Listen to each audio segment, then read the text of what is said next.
చాలామంది అంటారు, ఎవడున్నాడండి పరిశుద్ధుడు, వాడి సంగతి మాకు తెలియదు, వీడి సంగతి. ఎవడో సంగతి నీకెందుకు బ్రదర్, నీవు పరిశుద్ధంగా ఉండు.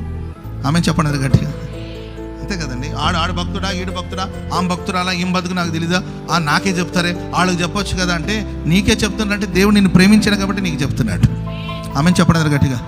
చెడిపోయేవాళ్ళు చెడిపోని, పరిశుద్ధుడు ఇంకను పరిశుద్ధుడిగా ఉండనిమ్ము, నీతిమంతుడు ఇంకను నీతిమంతుడిగా ఉండనిమ్ము, అపవిత్రుని ఇంకా అపవిత్రుడిగా ఉండనిమ్ము.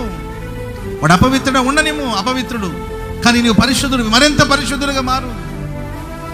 పరిశుద్ధుడు సంపూర్ణుడిగా మారాలి, నీతిమంతుడు మరింత నీతిమంతుడిగా మార్చబడాలి. మన ప్రవర్తనలో పరిశుద్ధత ఉందా పరీక్షించుకొని పవిత్రతను కాపాడుకోండి. అనవసరంగా మాట్లాడి వ్యర్థమైన మాటల వల్ల మిమ్మల్ని మీరు అపవిత్రపరచుకోవద్దు. అనవసరమైన కార్యకలాపాల వల్ల మీ మనస్సును మీరు పాడు చేసుకోవద్దు, అపవిత్రపరచుకోవద్దు. మనల్ని అపవిత్రపరచడానికి ప్రపంచమంతా ఏకమైపోయి వినడం వల్ల, చూడడం వల్ల, మాట్లాడడం వల్ల మన ఆత్మ అపవిత్రపరచబడిపోతున్నాయి. చెడు విషయాలు ఎక్కువగా వినబడుతున్నాయి. మంచి మాటలు చెప్పేవాళ్ళు లేరు, చెప్పిన వినేవాళ్ళు కూడా లేరు. మంచి మాటలు ఈరోజు ఎగతాళిగా, యవనస్తుడా కొంచెం పరిశుద్ధంగా ఉండమంటే అది ఎగతాళిగా, యవనస్తురాలా కొంచెం పరిశుద్ధంగా ఉండు తల్లి అంటే అది ఒక బూతు మాటలాగా, వాళ్ళకి పవిత్రత అనేది ఒక బూతు మాటలాగా. నీతిగా ఉండాలమ్మా, పవిత్రంగా ఉండాలమ్మా అని చెప్తే అదొక బూతు మాటలాగా.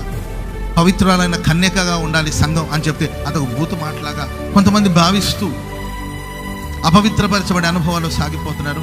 పవిత్రతను ప్రేమించండి, పరిశుద్ధతను ప్రేమించండి. యేసయ్య అన్నాడు, నేను పరిశుద్ధుడైన ప్రకారం మీరును పరిశుద్ధులుగా ఉండండి.